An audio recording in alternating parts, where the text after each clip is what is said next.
ବାଜା ବାଜିଲା ବାଣ ଫୁଟିଲା ଶୀତଳ ଷଷ୍ଠୀ ଅବସରରେ ବିବାହ ବନ୍ଧନରେ ବାନ୍ଧି ହେଲେ ପଶୁପତି ଶିବ ପାର୍ବତୀ। କେନ୍ଦୁଝର ଜିଲ୍ଲା ଘଟଗାଁ ବ୍ଲକ ଢେଙ୍କିକୋଟ ନିକଟ ଲଙ୍ଗଳକଣ୍ଟି ଗ୍ରାମର ବେଲେଶ୍ୱର ମହାଦେବଙ୍କ ମନ୍ଦିରରେ ଶୁଭ ମୁହୂର୍ତ୍ତରେ ଶୁଭ ବିବାହ ଅନୁଷ୍ଠିତ ହୋଇଯାଇଛି।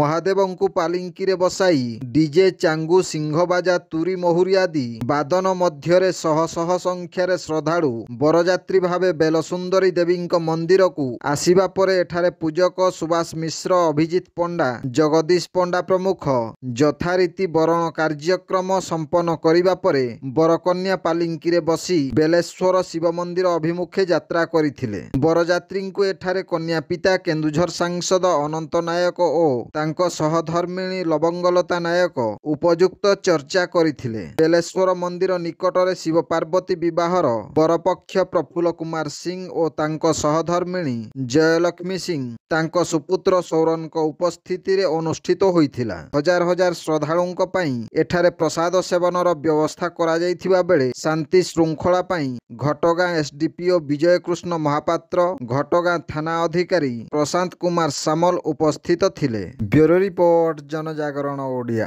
ଭିଡ଼ିଓ ଗୁଡ଼ିକ ଆପଣମାନଙ୍କୁ ଭଲ ଲାଗୁଥିଲେ ଆମ ଚ୍ୟାନେଲକୁ ସବସ୍କ୍ରାଇବ୍ କରିବା ସହ ଲାଇକ୍ ସେୟାର କରିବାକୁ ଭୁଲନ୍ତୁ ନାହିଁ।